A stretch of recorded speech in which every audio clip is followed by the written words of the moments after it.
Hi, friends. It's the Sunday, January 17th, 2021, the second Sunday of Epiphany. And we are all very aware of the stay at home order that the Premier of the province of Ontario has given to us outside of essential services and needs. So I'm in my backyard. It's hard to believe it's January here. It's pretty mild. Jasper's already asleep and I haven't even started preaching, so it's really good to be with you though. And I know that we reach people way beyond Guelph and Trinity, and a warm welcome to everyone. It's quite a historical time, isn't it? There's so much happening in the United States. There's so much happening with the worldwide pandemic. And here we're doing everything possible to help the medical personnel that are in our hospitals across the country and indeed the world. It's quite hopeful this week. I've heard that some of the staff, even at the Guelph General, are getting vaccinated, and I'm sure many others who work in the front lines here in Guelph. It's really starting. So as we gather here today, I want to remember a very dear family that our hearts go out to, and that's Sally Stoddard. John passed away the other day ago after a week in the intensive care at the Guelph General. Our hearts really go out to you, Sally. 61 years, a devoted wife to John, and we remember Peter, Jane, and David, and Lee, and all the grandchildren, your whole family. And recognizing at a time like this, you'd normally be gathering, but you're going to do something in the spring. But we remember you with our prayers and all our love. John was a character. He left me many messages, and they were funny, and they were warm and caring. And we're going to miss him. And so as we gather here on this second Sunday of the Epiphany, my friends, let's remember all who are going through a difficult time right now and grieving, and the loss through COVID, but also a loss that just comes as a part of the journey of life. I'm going to welcome now a dear colleague, Reverend Dr. Paul Miller. Guelph United is on quite a journey in the coming months, and everyone is invited to be participating through what's called Zoom online. So I'm going to invite Paul now to offer a message for Trinity, and of course he's offering to all the churches of Guelph United Ministries.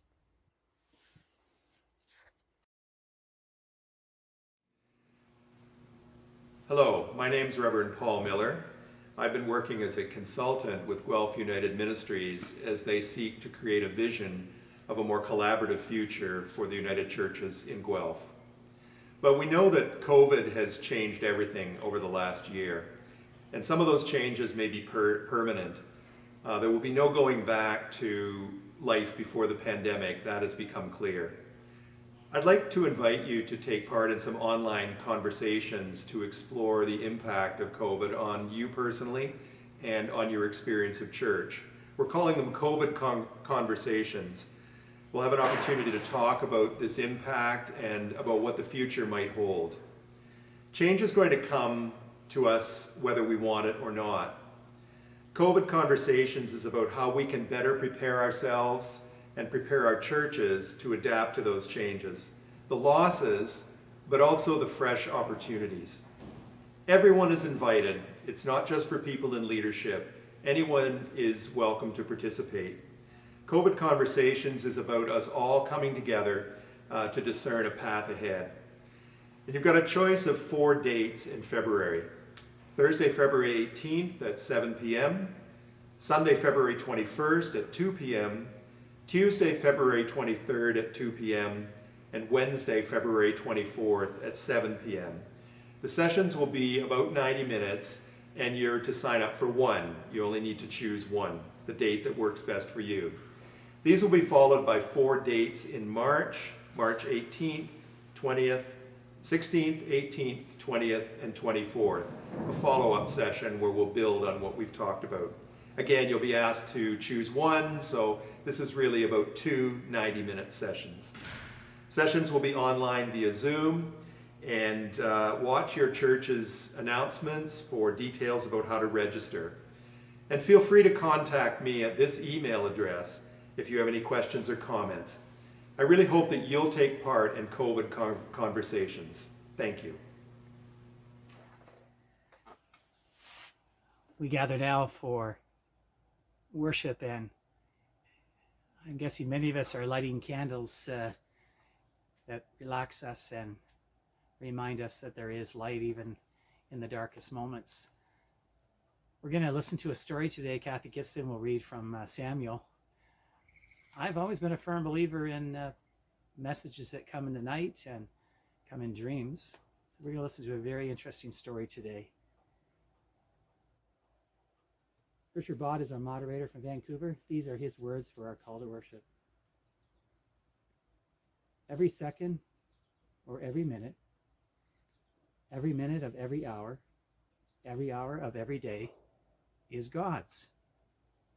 Every breath we take, every heart that beats, every laugh lived, every tear dropped is God's. Gift of Creator, gift of Christ, gift of the Spirit alive, gift of God. And so we are thankful. And so we are grateful.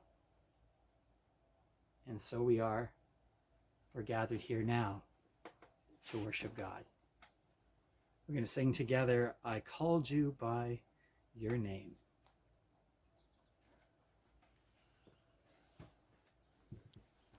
Good morning, everyone. We are going to be singing number 161 in More Voices today as our opening hymn. I have called you by your name, and we're going to do all 4 verses.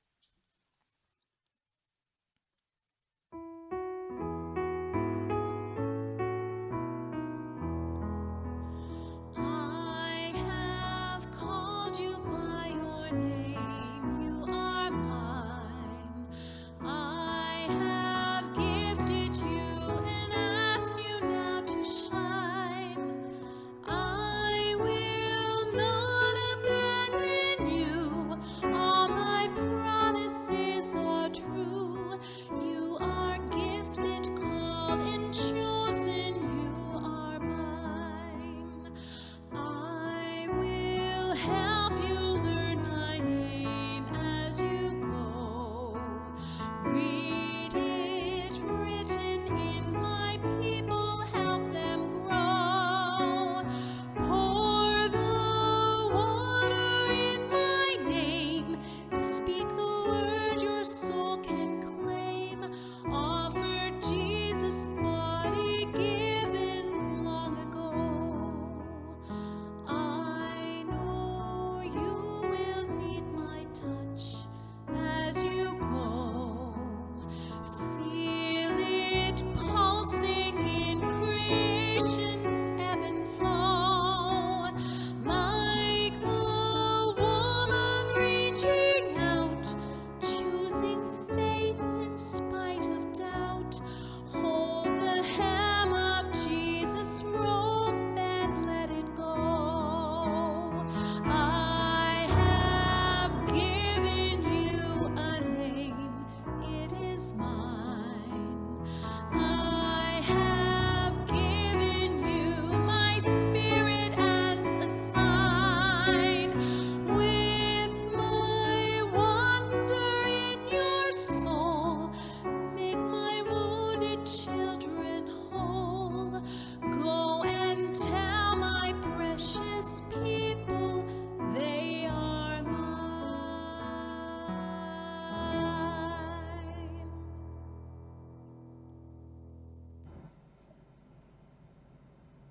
Hi everyone.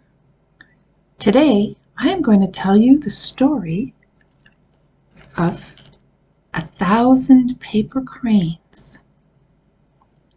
This is a paper crane, and this is made in Japan, and it's called origami.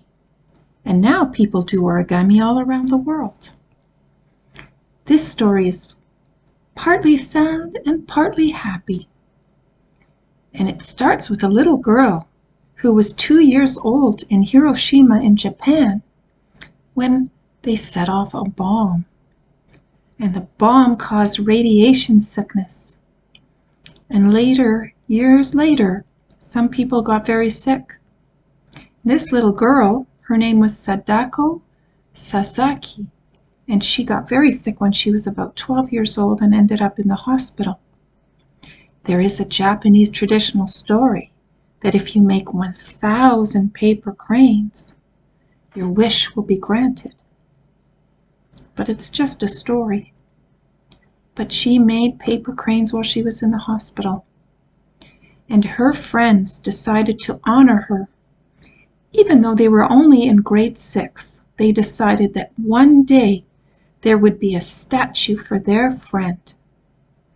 They started something called the 1,000 Cranes Movement, a children's peace movement to tell people that peace is better than war and that we need to try hard to take care of each other.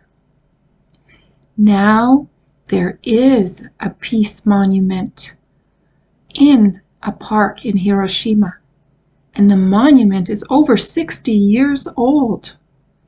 Those friends from grade 6 kept their promise. And do you know that a paper crane is a symbol around the world for peace? Do you know that sometimes whole classes will make 1,000 paper cranes and send them to Hiroshima to remember this little girl and how important peace is? Now they get 10 million cranes a year. That's a very large amount of cranes. Do you know that is 10 metric tons of paper? So what they decided to do is they make notebooks out of those paper cranes, and they send them all around the world. And they have the story about Hiroshima, and they have the story about peace. And of course, they tell you how to make an origami crane. So I wanted to make sure that you knew that story and that children can make a big difference in the world. And we will have peace in our hearts, and we will have peace in our homes, and we will have peace in our cities and our country and the whole world if we all work for it together. Have a good week, everybody. The scripture reading will be from 1 Samuel chapter 3, verses 1 to 20. Samuel's calling and prophetic activity. Now the boy Samuel was ministering to the Lord under Eli. The word of the Lord was rare in those days. Visions were not widespread. At that time, Eli, whose eyesight had begun to grow dim so that he could not see, was lying down in his room. The lamp of God had not yet gone out. And Samuel was lying down in the temple of the Lord, where the ark of God was. Then the Lord called, "Samuel, Samuel!" And he said, "Here I am," and ran to Eli and said, "Here I am, for you called me." But he said, "I did not call. Lie down again." So he went and lay down. The Lord called again, "Samuel!" Samuel got up and went to Eli and said, "Here I am, for you called me." But he said, "You did not call, my son. Lie down again." Now Samuel did not yet know the Lord, and the word of the Lord had not yet been revealed to him. The Lord called Samuel again, a third time, and he got up and went to Eli and said, "Here I am, for you called me." Then Eli perceived that the Lord was calling the boy, and therefore Eli said to Samuel, "Go lie down, and if he calls you, you shall say, 'Speak, Lord, for your servant is listening.'" So Samuel went and lay down in his place. Now the Lord came and stood there, calling as before, "Samuel, Samuel!" And Samuel said, "Speak, for your servant is listening." And then the Lord said to Samuel, "See, I am about to do something in Israel that will make both ears of anyone who hears of it tingle. On that day I will fulfill against Eli all that I have spoken concerning his house from beginning to end. For I have told him that I am about to punish his house forever for the iniquity that he knew, because his sons were blaspheming God, and he did not restrain them. Therefore I swear to the house of Eli that the iniquity of Eli's house shall not be expiated by sacrifice or offering forever." Samuel lay there until morning. Then he opened the doors of the house of the Lord. Samuel was afraid to tell of the vision to Eli. But Eli called Samuel and said, "Samuel, my son." He said, "Here I am." Eli said, "What was it that he told you? Do not hide it from me. May God do so to you and more also, if you hide anything from me of all that he told you." So Samuel told him everything and hid nothing from him. And then he said, It is the Lord.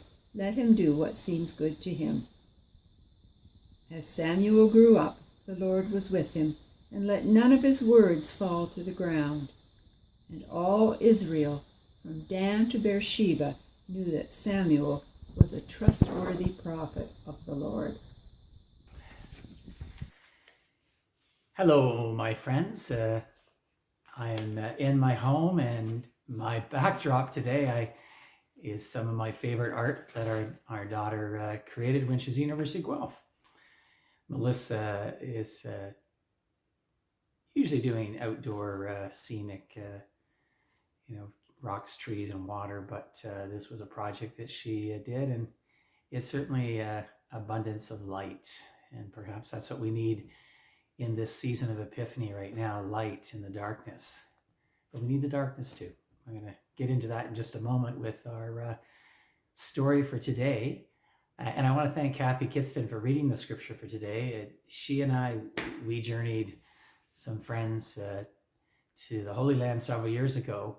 And this story is just incredible because it's about the temple where Eli was the priest, and we were able to walk through temples and the synagogues and to really see how an ancient world, like our world, had people of great power and wealth, and also had people of great poverty and struggles. So it's going to be an interesting story to jump into. But before I get to that story, there's many other things I want to just update you on. My son is usually seated right there online. It's a comfortable place in the house. He's up in Sudbury now, and he is one of those lab technologists in training, a couple of years, and he's doing, like all of us, the best that he can with his studies, and now in person on campus. Daughter in Owen Sound, she says, "Dad, 28 high school students looking into 28 black screens." She teaches them English, and she's a little tired of the screen teaching, but she's doing what she can to do her best. And then Melissa over in Perth, teaching Carleton Place is a grade 4 class, and she's doing the best she can with parents helping her. And these young ones, if they can push the mute button and have a little fun with their teacher, they'll do what they can to bring a little levity to the classroom. You know, and I know that last week's news from Galen caught us all by surprise in one sense, but gratitude in another. We feel the grief to think April 4th onward, she's on a new adventure, and we're going to miss her. And I can tell you the colleagues around our Zoom coffee this week here in Guelph, they each expressed, like us, their gratitude for her eternal spirit of optimism and positivity, her faith, her creativity. So we love you, Galen, and yet we all know that you listen for the guidance of the Spirit. And this is a story today from Samuel that's about listening to God's voice in the darkest, most difficult times of life.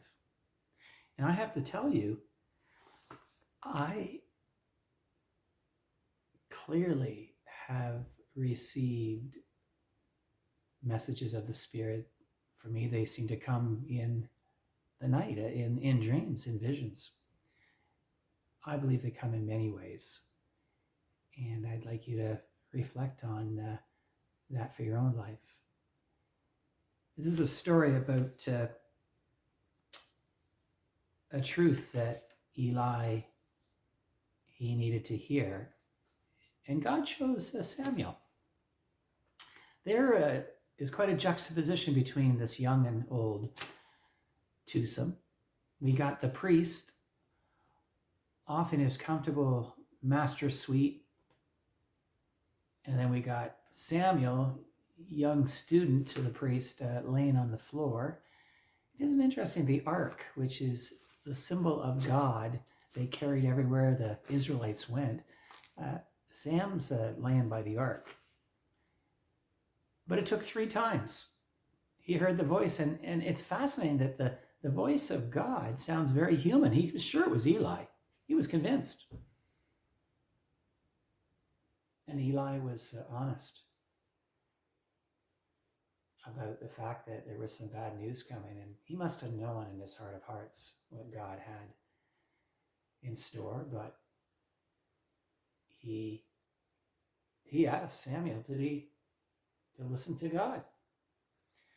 Imagine what a different world we'd be living in right now if we, south of the border, had truth floating out of the Oval Office. As politicians have been saying, for far too long, it's been untruths. It's been the killing of truth. The honest to goodness truth for each and every one of us is that we are all wounded. Now, we might experience the woundedness and scars when we're young. It might happen later in life. But I guarantee you, and I trust you are agreeing with me, as hard as it is, we all are human. And I know from my own wounds and my own struggles in life, it's in those moments that I need someone who has been wounded as well. I don't go looking for the people that got it all together. No, I look for the people who are vulnerable. And it's the vulnerability that makes all the difference in the world. And Eli perhaps was one of these great mentors that seemed to have it all together, but the fact of the matter is God knew he didn't. And he came to Samuel to clarify that. Because the truth of the matter is that Eli had lost his way in terms of his family. His family, I understand, were taking the sacrifices of those who came spiritually to the temple to give to God, and they were using them for themselves. Not only were they using them for themselves, but they were taking the money from the poor. They were treating servants poorly. The boys were womenizing, it says. The temple had lost all dignity. Wow, sounds kind of familiar, doesn't it? A family taking over, a capital of democracy being attacked. God has a plan that this has to come to an end. And that's the news that Samuel receives. Imagine that. A news that you've got to share with your mentor. Bad news. I mean, I've made the mistake, I think we all have at times, to think mentors are up on a pedestal, that they've got it all together. They're so wise, and indeed they are. They're fatherly to us, motherly, and yet they're human. And I still remember the deep disappointment in one of my mentors when I saw his humanity, that he struggled, that he didn't always have it together. And that's what we have to accept even about our leaders. We all have bad days. We all have blind spots. We all are human. The word of the Lord was rare in those days, and not surprisingly, because the temple had run amok, and God wanted to do something about that. And prophets come to speak about that and to speak the truth. And that's what Samuel does in this story. And the artists try to capture this Samuel. I love the artists that actually have Samuel looking terrified. Oh my God, I've got to tell this the one I respect. I got to tell him that his lineage, that his days are numbered. Well, those artists captured the courage of Samuel, a young prophet, wet behind the ears. Boy, a tough job, but it was made all the better and more easier because Eli was humble and he was gracious, almost like bring it on. I know what's coming. Our culture has really struggled with darkness, what to do with it. We like to get rid of it. A wise rabbi once said to me, God created the light and God created the darkness. If you actually think about the stars and the moon, they are so beautiful and bright because of the contrast of the dark. As the sun goes down, we see that beautiful full moon. The truth of this life, my friends, is that we live with the light and the darkness, and they are part of God's creation. But remember, it's from the darkness of the womb that we are born. Let's remember that from the darkness of the tomb that Christ is reborn. It doesn't make the darkness easy, but it helps us understand it's a part of the journey of life. My sister called just last week. My younger sister's been teaching for 30 years, and she lost a dear friend and a colleague to COVID. Her friend was younger, in her early 40s. She told Lisa months ago that if she got COVID, she was game over. And she got it. She had other medical conditions that made her vulnerable. She needed to go to hospital appointments, and she's pretty convinced that probably in all those appointments that she picked it up somehow. She's a beloved teacher. Her family is heartbroken, of course. My sister is grief-stricken. Her children she teaches are devastated. We read about this. We watch it on the news. And as I said to my sister, it's pretty close to home when you lose a friend. Yes, it happens through cancer. It happens through other diseases. But it brings home a real truth that these are very vulnerable times. These are scary times. They're dark times. And my prayer for you and for me is that in these difficult times, that we might lean on each other, be vulnerable with each other, and ask for God's help. I trust Samuel did. It took 3 times for God to kind of let it sink into him. But he found the courage, and Eli found the grace. And so as we all listen for that voice of God to come to us, may like Eli, we accept the truth. May like Samuel, we find the courage to say and to do what needs to be done. So take care of yourself, my friends. You've got to take care of yourself, because when you take care of you, you can be a blessing to others. And when you're unable to be a support to others, I will trust and pray that the wounded healer that you need will come to you. God bless you. And let the light, let it shine in your darkest moments. Amen. Hi, it's me again. I recently saw my first ventures into the snippets for stewardship. My personal critique was that it was fairly clear and understandable, but what a grouch. I'm not really a grouchy guy, although my wife may disagree at times, but it sure appeared that way. It's a serious subject, to be taken seriously, but I will try to lighten up a bit and not be such a sourpuss. Today we're going to talk about Trinity as a registered charity, one of thousands in Canada. That status is protected by Canadian laws and a reporting that assure the integrity of the organizations. And income tax rules are written that reward Canadians who donate to these charities. Without getting into the details, your charitable donations will produce tax reductions of about 20% of the first $250 annually, and about 40% of any amounts over that. To do the math, someone whose charitable donations total $1,000 in a year will save about $350 in tax. So why do governments allow this tax credit? Mainly because charities do good things that governments want to see done, but that they either can't afford to do or don't want to do.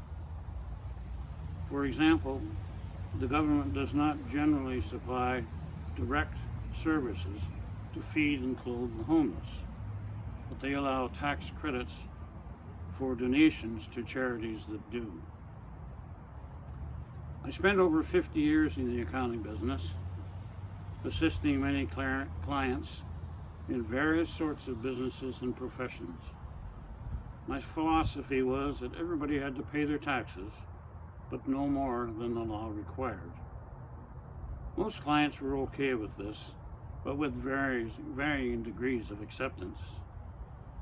When my advice was to reduce their taxes by paying their accountant more, they took it to be a little bit self-serving. I don't understand. And to the hardliners who just hated paying even 1 penny in tax, I said they should give all their money to charity. Or if their concern was that their estate would have too large of an income tax burden, to will their estate to charity. This extreme measure could create all sorts of other problems. Think of people who thought they might have been beneficiaries, but the income taxes would not be one of them. I have heard people say the churches just want your money. We have to be realistic. Churches must have your money to operate, but they also want your time, your talent, and your presence.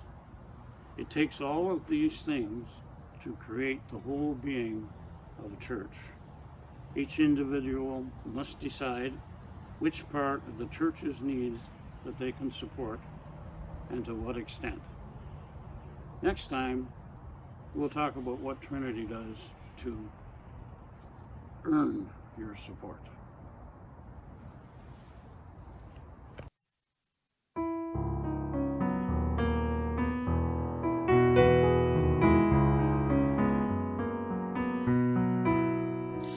My soul is thirsting for you, O Lord, thirsting for you, my God. My soul is thirsting for you, O Lord, thirsting for you, my God, thirsting for you, my God.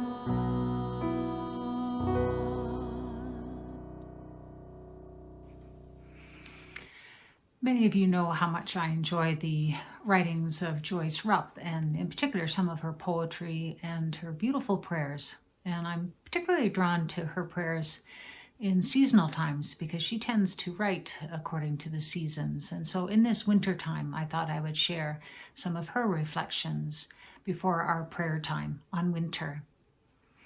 She says, many people experience the lack of light in winter time as difficult. Some of us suffer from SAD, seasonal affective disorder, resulting in depression due to the deprivation of light. And for them, darkness is an enemy to be contended with. But darkness can also be a friend. Velma Fry sings of this in the song based on Macrina Whitaker's reflections in 7 Sacred Pauses. O beautiful darkness, O comforting darkness. How can darkness bring comfort? Perhaps we might think of a child in the lightless womb, a shade tree on a beastly hot summer day, the dark sky revealing a star-studded cosmos. Winter is the time of repose, Joyce Rupp writes, of nature's restoration and renewal. The season actually strengthens the parts of creation that experience long hours of darkness. It allows for a quiet resting of both vegetation and creatures. What is quite amazing is that trees are already budding in wintertime, holding a secret of hope. And if you look closely at these terminal buds on branches, you can see their tight protection of life. These buds will quickly leaf or flower with the warming sun and the spring rain. In the following prayer, Joyce Rupp names the Holy One as our strengthening darkness, a source of restoration, renewal, and repose for us when we are in need of these gifts. So let us gather now in this light, even in the darkness of this winter season, and find strength and comfort there. Let us pray.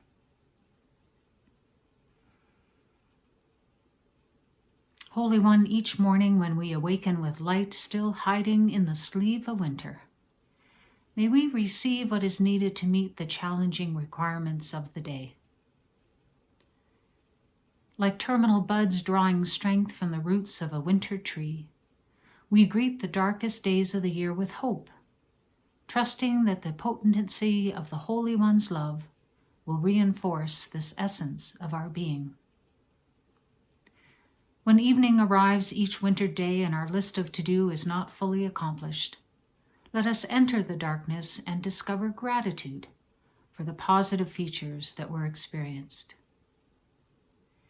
Each day, let us remember that winter darkness invites us to breathe in stillness, to rest in the arms of silence, where what is of greatest value can be deepened and enhanced in us.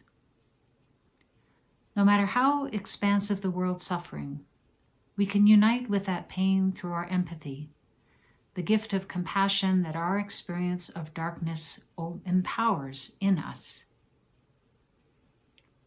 O strengthening darkness, we are the terminal buds waiting in repose to be energized in our vigilant dormancy. O strengthening darkness, we are the terminal buds on the tree of life, waiting, trusting, remaining hopeful. May these valued moments of the heart increase in us. Light-filled days will come again into our lives. As the radiant warmth of springtime unfurls the hidden green in buds whose arms wrap tightly around themselves, so will surprises of future light awaken and unfurl what has seemed forever buried in our winter's repose. In these moments of seasonal darkness, hear the prayers of our hearts as we mourn losses, as we celebrate life, as we worry about our health or our well-being, as we share concerns for loved ones who perhaps are dealing with disease or ill health, for those who are looking for hope in days that seem to stretch forward without a sign of it, for each of us needing a sense of rest and restoration. Hear us in these quiet moments, O God, as we offer you our silent prayers.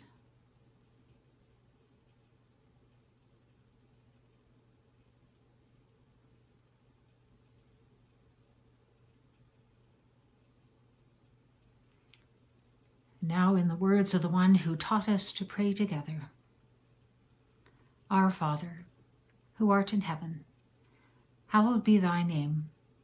Thy kingdom come, thy will be done on earth as it is in heaven. Give us this day our daily bread, and forgive us our trespasses, as we forgive those who trespass against us. And lead us not into temptation, but deliver us from evil. For thine is the kingdom, the power, and the glory, forever and ever. Amen.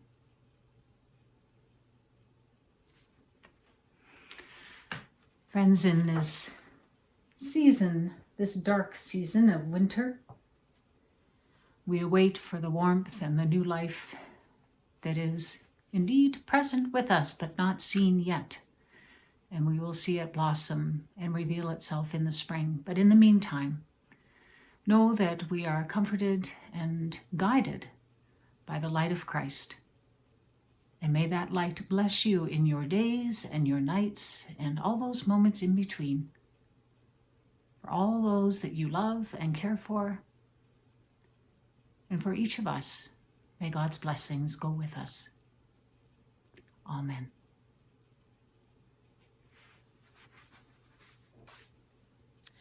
Our final hymn today is number 563 in Voices United, Jesus, You Have Come to the Lakeshore. And we're going to sing verses 1 and verses 3.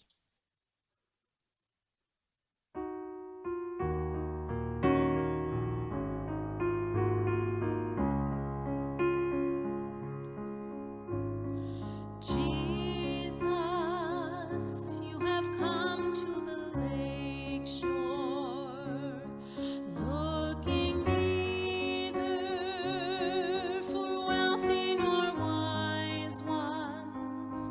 You only ask me to follow humbly. Oh, Jesus, with your eyes you have searched me, and while smiling have spoken my name. Now my boat's left on the shoreline behind me. By your side I will seek other seas. You need my hands full of caring through my labors to give others rest and constant love that keeps on loving.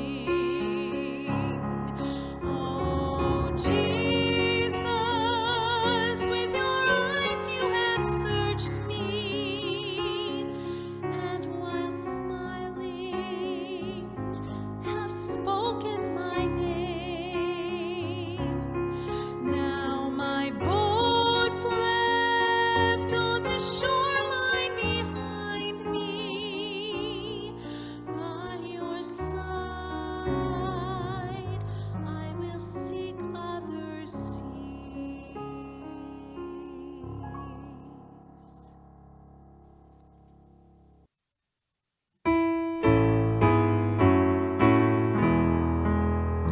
Behold,